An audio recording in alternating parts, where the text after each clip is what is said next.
Well, it seems like another day brings us another update in the Pac-12. And it's been really interesting to kind of follow this story over the last 10 days because, as we've told you pretty regularly, the Pac-12, which is really the Pac-2 versus the 10 exiting members, have been working very diligently to avoid going to court. And I was told this afternoon, just before the show started, that there is, in fact, headway being made between the Pac-2 and the 10 exiting members towards a settlement on what amounts to a financial disagreement. But John Wilner at the San Jose Mercury News today had some details and some color to support the things that we've been reporting here for several weeks since this story really took off. And I think one of the main arguments in this situation is, what, in fact, are Oregon State and Washington State entitled to when it comes to who controls the cash and the assets in the Pac-12? We have told you from the jump that from what our sources are telling us and what we have reached out to attorneys that we know and asked their professional opinion on it, most people feel like Oregon State and Washington State, based on the past actions, what most would call precedent in the Pac-12, was that Oregon State and Washington State are entitled to be the decision makers in the conference. Today we got an update on that because in court filings, John Wilner reported in the San Jose Mercury News that George Kliavkoff, under penalty of perjury, testified that the day USC and UCLA dropped that bombshell on the conference that they were going to the Big Ten, they were removed from the Board of Governors. As we told you, Oregon State and Washington State are using that specific situation as the really foundation for their argument that they should be entitled to control the assets and the future of the conference. Well, also in this filing and in testimony from George Kliavkoff, we find out today that that is exactly the same behavior in writing that was put toward Colorado when Colorado told the Pac-12 that they were, in fact, leaving the conference to go to the Big 12. Phil DiStefano was removed from the Pac-12 Board of Directors. So as we've been saying, Jake, in my opinion, and I don't mean to put words in your mouth, but in my opinion, it feels like Oregon State and Washington State are in the driver's seat for the future of the Pac-12. Yeah, I mean, that's definitely the direction it seems like it's going. And I think it's a fascinating situation. You know, obviously, you know, that USC UCLA situation is a great reference point for where the conference is at right now and what they're truly fighting over, which is control and money. And I think that Oregon State and Washington State have a compelling case, no doubt. I do think that, you know, it'll be interesting to see how this whole thing is you know, kind of gets sorted out, because clearly they're making headway in negotiations, and I don't think this thing ever gets to a courtroom, because I don't think the remaining two members have the kind of time to go through some long, drawn-out 6-month, you know, court battle, if you will. And I don't think they have the money to do that either at the end of the day. These two schools, Oregon State and Washington State, would like to negotiate this thing out, get through that process, get a settlement done, and get the most out of that settlement that they can possibly get, so then they can go chasing the Mountain West and execute that plan that we've been told that they have, you know, largely penciled out. There's an understanding of what they would do and how that would work, and you know, what the branding would look like, where Gloria fits in, and all that. So they obviously are prepared for that situation. So to me, I look at this situation, and again, I'll just keep saying, we've never seen this in college football. We've never seen it in college athletics ever. And that's what I think is really fascinating about this. And Oregon State and Washington State are doing exactly what they should be doing, which is fighting for every single penny that they can get. So to me, I look at this situation and I just simply say, yeah, they're doing a good job of fighting that battle. What I'm really curious about is where the 10 schools who left, where they draw the line in the sand on negotiations. What are their must-haves? Like, is there a money number? Is it more about assets? Like, that's what I think is really going to be interesting when we talk about these two negotiating, because the two that are remaining just need as much as they can get, while the 10 who left are just trying to get, you know, their piece of the pie. So that's why I say they're both in two different situations. But again, this is something we've never seen, and I think we need to make sure that we really pay attention through this process, because when the ACC And I'm not saying that it'll get to this point, but at some point the ACC will once again be dealing with folks leaving their conference. I think that situation, largely schools in that conference could take notes from how this plays out. So that's why I think we also have to be paying attention, because this isn't going to just affect the old Pac-12 and a reimagined Pac-12 or whatever. This is going to affect how schools behave and decide when to move their chess pieces around, if you will, going forward.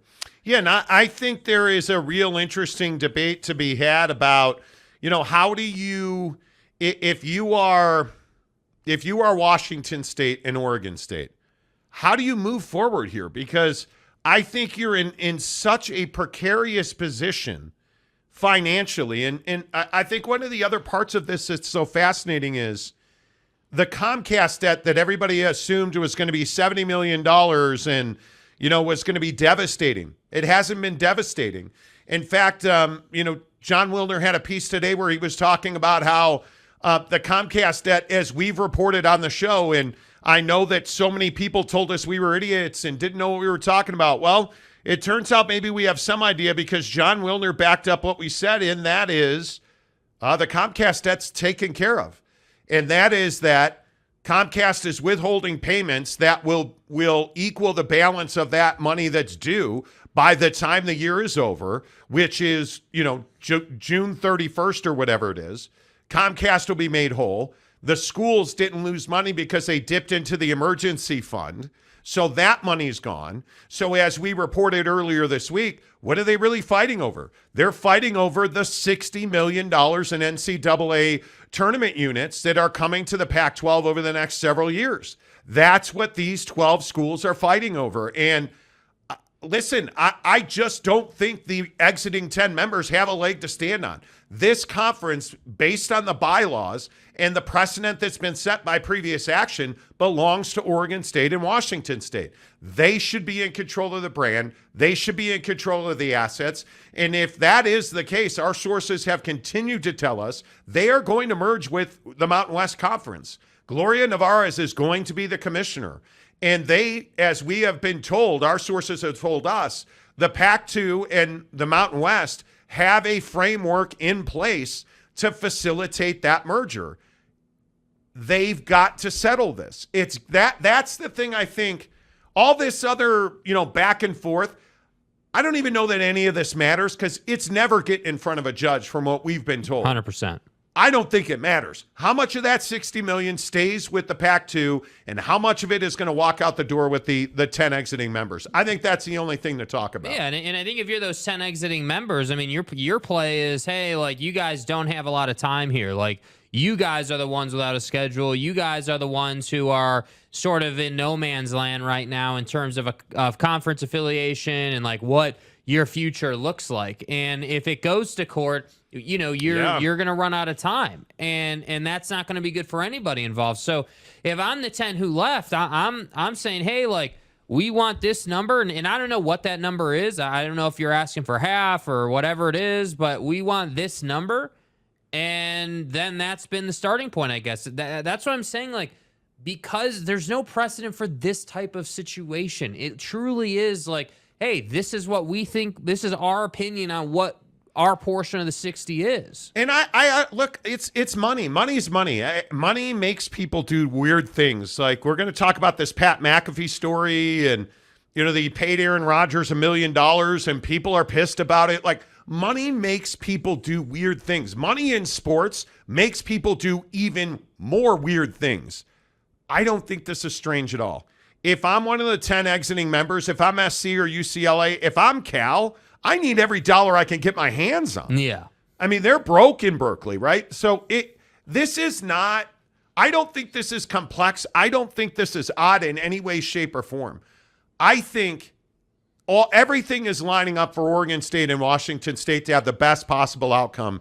And I think that's truly the best case scenario, because I just think those two universities have been left in such a difficult spot that you just don't have any way to, how do you even move forward when you find out that you're the last of 12 universities and you're dead in the water and you've got 2 years to find a way to stay relevant. Yeah. Man. It's a really difficult ask, and I think it's, again, like, anytime adversity strikes, we as people want to lean on, well, hey, what did this person go through in a similar situation? Or what? Yep. But they don't even have that luxury here. And I think they've just been forced to say, okay, one foot in front of the other type mentality, and we're just going to go through this process. And I think if you're a Beaver fan, like or even a Cougar fan, like I look at it and I say, hey, like, you're going to have a better opportunity to get into the playoff now, both because you're going to be likely affiliated with those Mountain West teams under a reimagined Pac-12 brand, but then also because the college football playoff is expanding. So That's now right.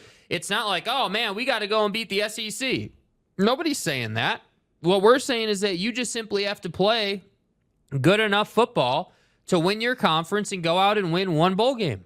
And I don't feel like by conference champion standards, that's a lot to ask, especially when you consider the type of offense that Washington State has and the type of defense that Oregon State has relied on for years, and the fact that they have DJ now. And I look at it and I say, okay, well, what does your team look like in a year, 2 years? Well, that largely depends on what you get done in this negotiation.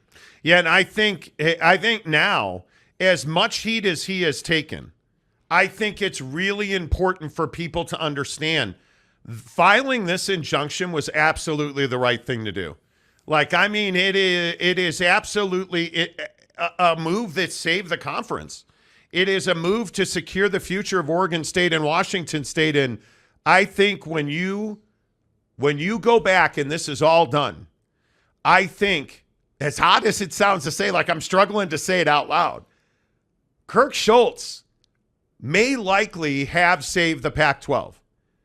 And the brand, the league itself, its very existence, as much heat as he has taken for the decisions he's made, the things he's said, the way he's gone about business in athletics at Washington State, he has been the driver on filing this this injunction, taking the 10 members to court, freezing the assets. Like, now it looks like a stroke of genius. Yeah. Because, A, it's never going to get to court. They're going to settle before they get there.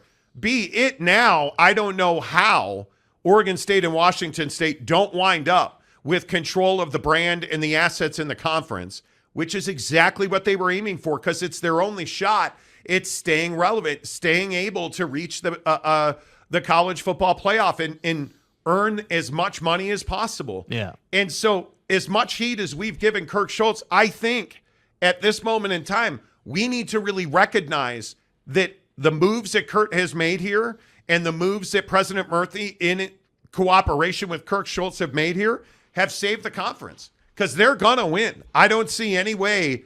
And when I say win, are they going to keep all that $60 million? I would say probably not. Right. But they are going to keep cash. They're going to keep the assets, and the brand will stay alive. And they're, in my opinion, if you merge those two with the Mountain West, I think they keep a spot in the college football playoff. Yeah, and I think a win here is just that. I mean, I don't think there's a dollar figure that defines win or loss here. I truly believe it's much more of a thing where it's like, okay, we just need to get enough to continue to move forward. And obviously in negotiation, they're going to try and get as much as they can. But in the back of their minds in private, they're saying, hey, we got to get enough to get forward. We want to keep as much assets as possible. And then we want to move along. We need to start getting some positivity into the news cycle and into our inner circles, because think about how long this thing's been drawn out. I mean, this discussion, before this injunction happened, I mean, the Pac-12 not surviving has been going on for 15 months now or whatever it's been. Like, this is not some short conversation. So I think, well, and how dark a days has it been for Washington State and Oregon State? Yeah, and you look at that and you say, okay, well, like with Kirk Schultz as an example, all those budgetary issues, the staff threatening to sit in, like all the stuff that he dealt with. And again, I'm not saying that we should write any of that off. That's 100% his doing. Like, he messed that portion up. But I think, to your point, like, I don't know what else you say other than, the injunction was really smart.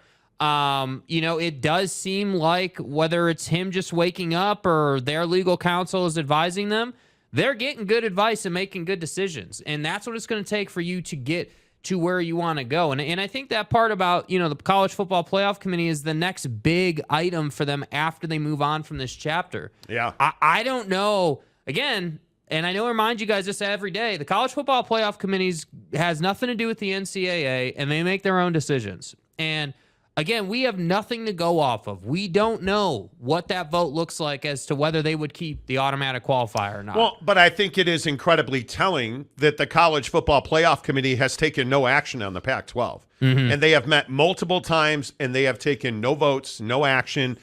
They'll tell you they haven't talked. Our sources have told us that behind the scenes, privately, there have been group conversations. Like, the committee's well aware of what's playing out here. But again, I think that's for down the line. I think right now, today is a very, very good day for Washington State and Oregon State. And again, our sources are telling us that negotiations in settlement are going very well, that they're moving towards a settlement that will keep the Pac-12 intact.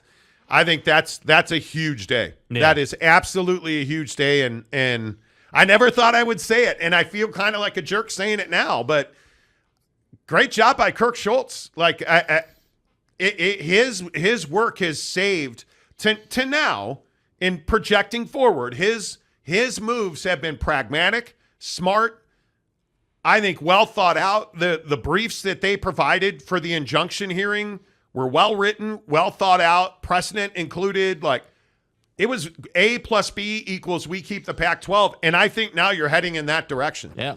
So I just give them a lot of credit. And by the way, I also think it matters that Washington State and Oregon State are having two of the best seasons on the field they've had recently. Yeah. And they're in great shape to be real impact players in this league. Yeah. And I know that we, Notre Dame, our mother, is going to have a huge say in that with SC this weekend. Notre Dame, our mother. Because SC seems to be everybody's All-American in this conference. But man, yeah, what a good day. What a good day if you're one of those people rooting for the Pac-12 to survive. Okay, less of us, more of you, as we always do at this time. Let's pop a buckshot and roll through the rest of the show. Whew.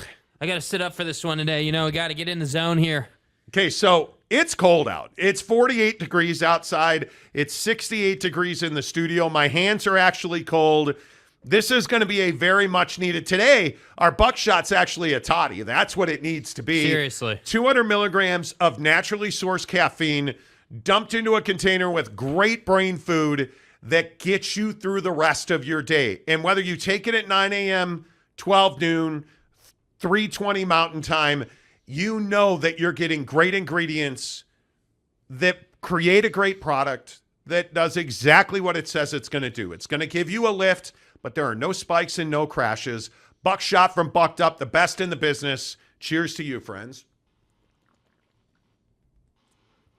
Yes, sir. Indeedy do. I love it. And I tell you every day, I think this is their best product, but don't take my word for it.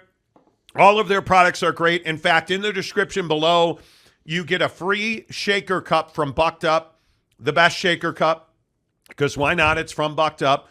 I have like a dozen of them. You can build it to be any color you want. So if you're like me and you're a domer, get a gold lid. You can absolutely do that. Everybody seems to have red in their uniforms these days. Get a red cup. Do you, and get 3 free samples and a shaker cup in the description below. Click the link and enjoy it sent right to your front door. No better way to start the show, friends, than shouting out RB, our newest member on the show. Let's go, baby. Let's go, Nice RB. start. Appreciate that. Shout out Aaron Wilson, gifted a membership. Go. Let's go, Aaron. Appreciate you doing that.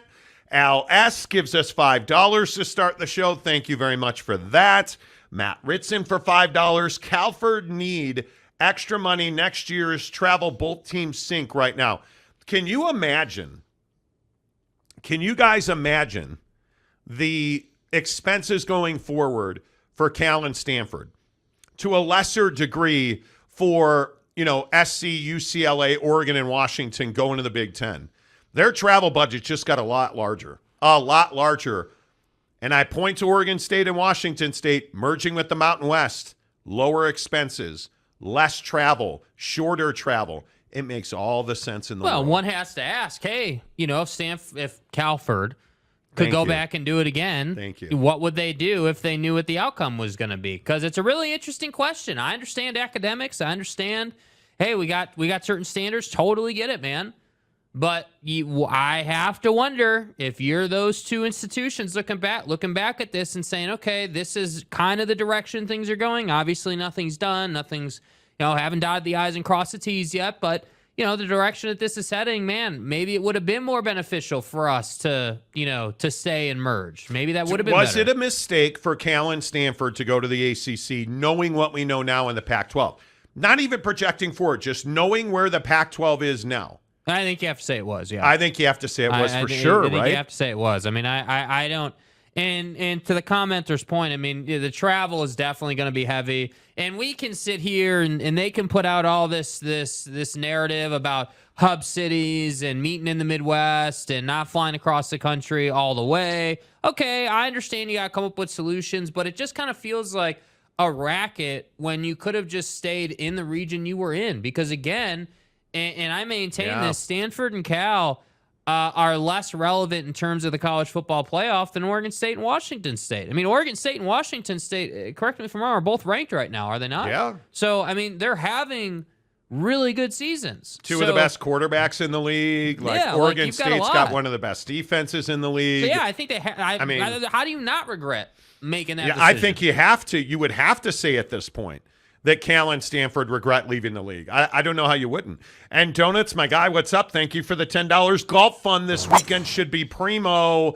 Let's go. And it breaks my heart almost, you guys. And I love snowboarding. I think everybody who listens to this show knows that. I'm so sad golf is ending. Mm-hmm. I'm so sad. Like, we're working on, golf trips in St. George and Las Vegas, and like, we're working on all these great golf promos, and it's just so sad that golf is ending. Well, indoor golf season just started, okay?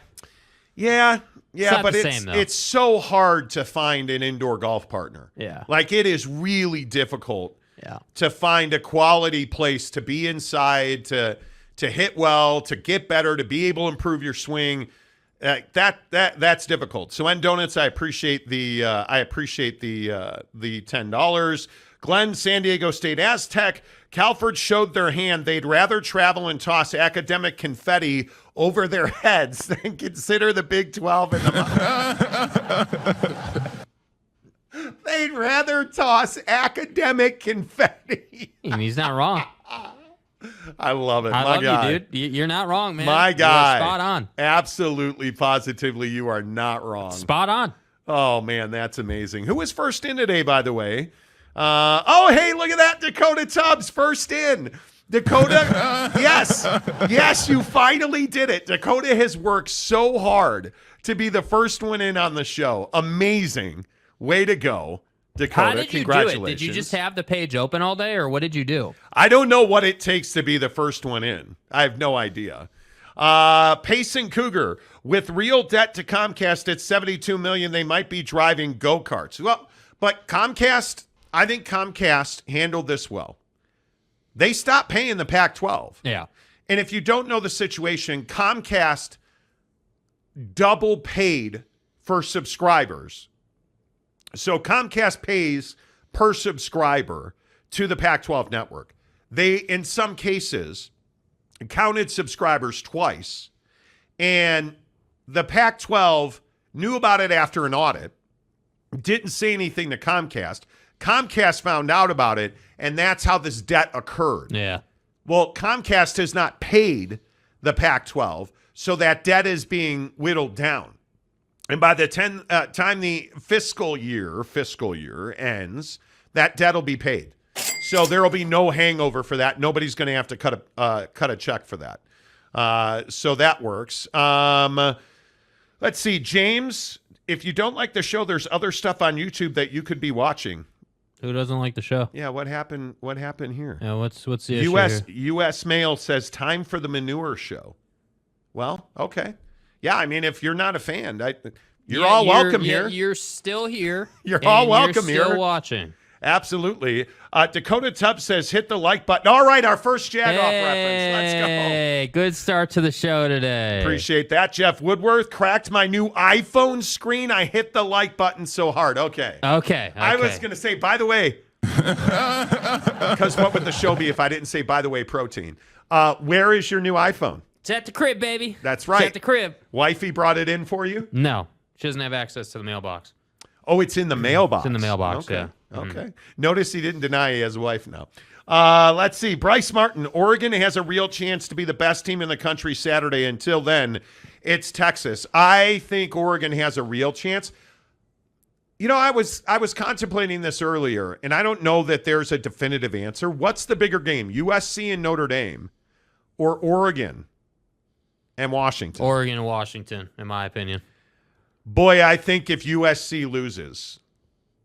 But what really, and I don't disagree with your point there, but what really changes if USC loses? Because by all accounts, we even said on the show yesterday, it's not like USC's threatening the college football playoff right now. Not right now, but I think isn't USC one of those brands that gets, not a pass, but, it's USC. USC's undefeated? Oh, yeah, they're in the college football playoff.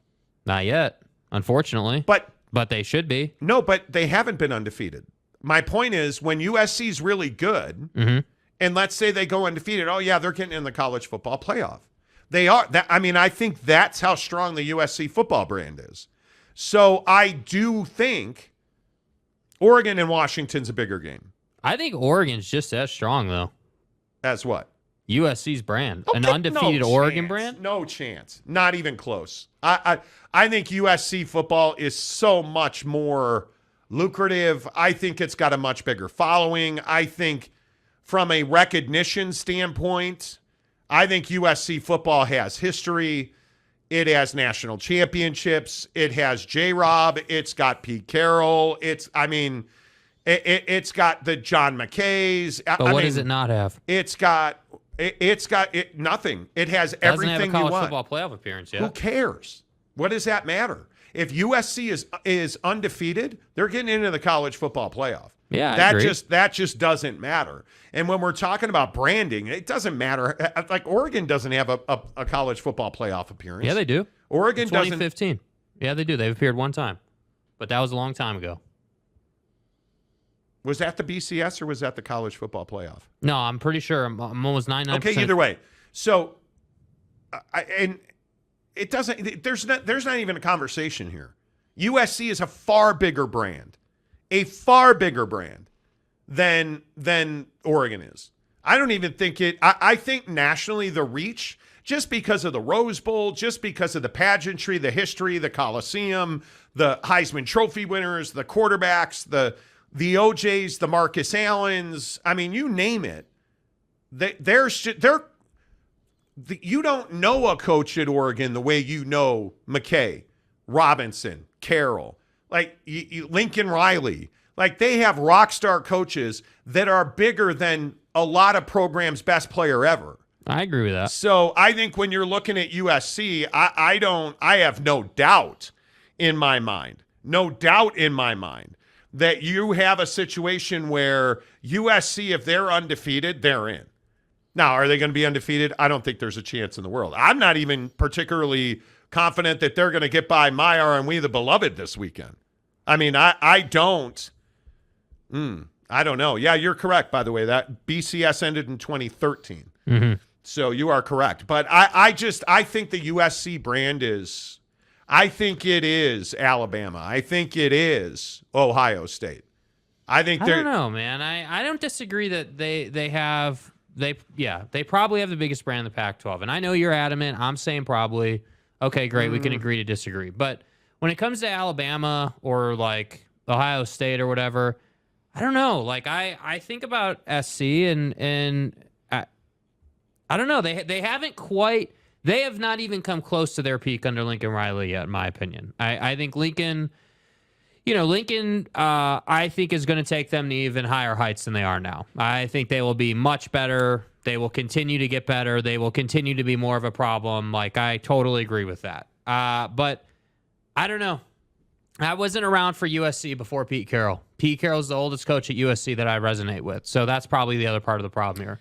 Well, I mean, I think you're right. Number one, but listen, if they ever wind up figuring out why Alex Grinch left his brain at home every single day that he coaches the defense at USC, because I cannot believe they've given up 82 points in the last 2 games. Like that number, I know I've said that 1,000 times this week, you guys. It's a massive number. How on earth? Yeah. How on earth have they given up 82 points? Like that's wild to me.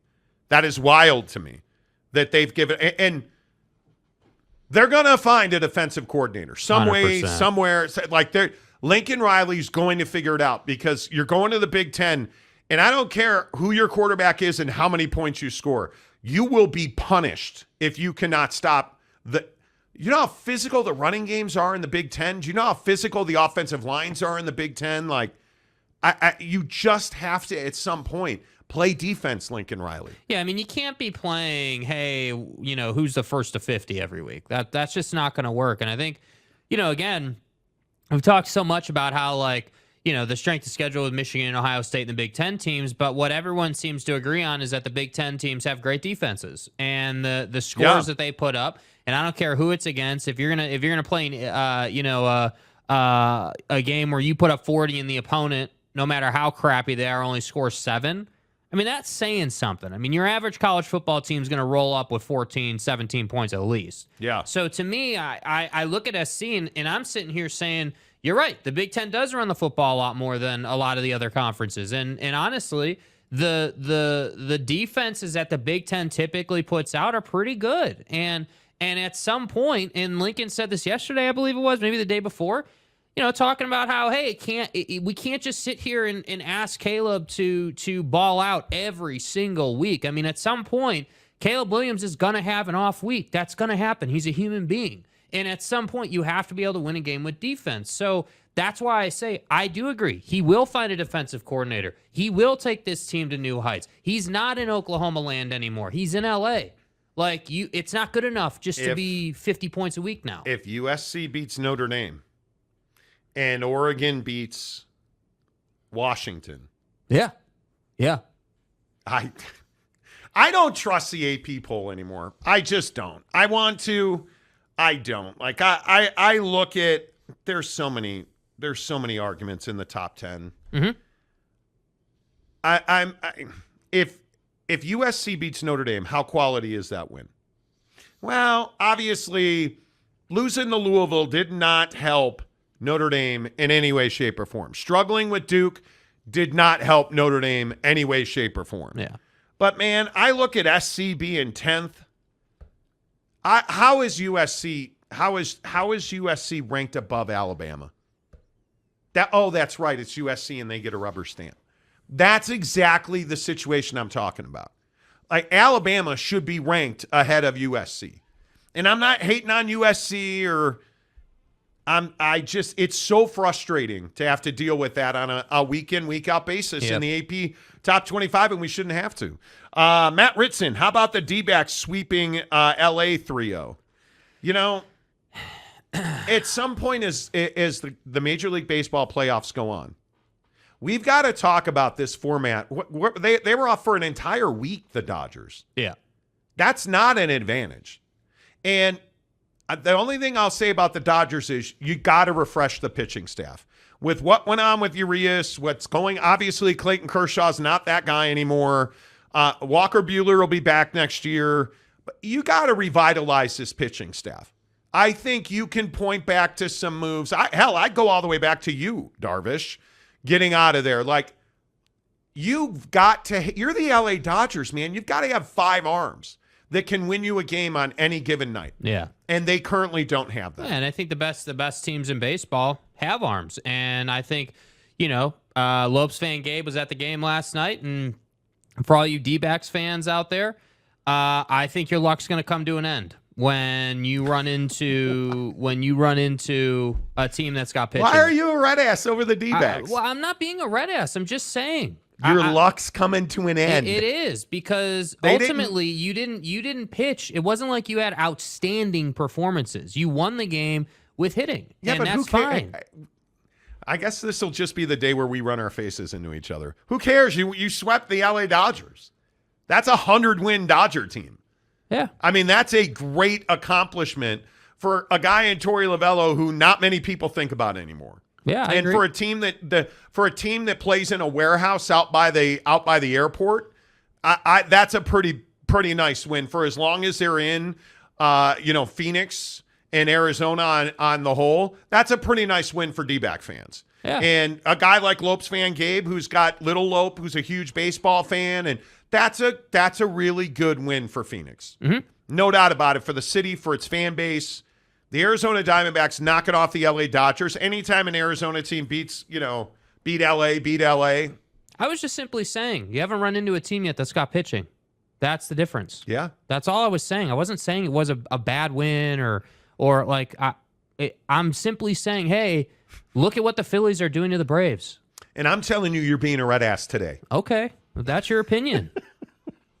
Very serious today. Bryce Martin, Cal and Stanford football want to play their biggest games anywhere near home. How do you recruit? I don't know. No idea. I do not know how you recruit. It never made sense from my perspective that Cal and Stanford left. It damaged Oregon State and Washington State further. I don't think there's any doubt. But the perseverance that Schultz and Murphy have shown is going to be rewarded. They are going to keep the Pac-12 alive. You have this framework. You've done all of the legwork to build a relationship with the Mountain West, that when you settle this, I think you are going. That's the only thing that makes sense. That's the only move that makes sense. Douglas, the Mountain West has already broken the hearts of Purdue, Arizona State, and Texas Tech. We're on our way up. I think it's a great conference. Would have been nice if Fresno State could have continued their run. It would have been nice, but they didn't, and but it's not the end of the world. The digital dam. I'm telling you, Beavs and Cougs are going to have fun soon. By the way, I think that when you add 2 Power 5 programs to a Group of 5 conference and then you rebrand it as a Power 5 conference, that's going to make every team in that conference better, right? When Oregon State's going up against a Fresno State or San Diego State, that's going to make them better. Yeah. I don't know what you mean they're going to have fun soon. I think they're having 2 great seasons. I think that you are I mean, you're going to have your tail feather up here. You're going to have your tail. I think you're having fun already, I would assume. Christopher Shannon, San Diego State Aztec, what happened to the pro rata you deserve? And you're going to the Pac-12? I mean, you're in great shape now. San Diego State's in a good spot. They are. They're in a good spot. I agree that we haven't heard word one out of them, and that's how it should be. But right now, San Diego State is doing what they should have done the entire time. Agreed. We never should have gotten a look inside or what do you want to say, behind the curtain. Mm-hmm. We never should have gotten a look behind the curtain with San Diego State. It is, I'm not trying to be dramatic, you guys, but what happened with San Diego State is it's tragic for Aztec supporters. You should never have been through the pain that has been the last several months. The pro rata we deserve. Hey, we're going somewhere. Big 12, Pac-12. Like, you guys should never have been subjected to that. Yeah. The San Diego State fan base is one of the most loyal and passionate fan bases in college sports. And we know a ton of alumni. You're just good folks who deserved better than the pro rata we deserve, which is what the president, Adela Della Torre at San Diego State, said. The pro rata we deserve. It just, you deserved better than that. The brand deserved better than that. And I think San Diego State, by being silent now, that's what you need to do.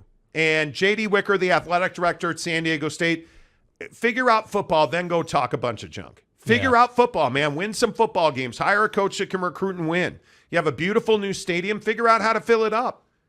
Because the pro rata you deserve did not help you sell tickets. Very clearly. And I just feel like San Diego State is a better institution than we have seen. Facts. That's the real issue now. Yeah. Is it? I think San Diego State fans just deserved better. Jonathan Lamb says, can't wait for the bucked up shaker sample. Let's go. It's legit. A lot of people ask, well, how much do I have to pay for it? You guys, you're not paying for the shaker cup. You have to pay shipping, but you're not paying for the shaker cup or the samples. They'll give you samples of anything that you like. Their pre-workout stuff is amazing. We use it. My wife uses it.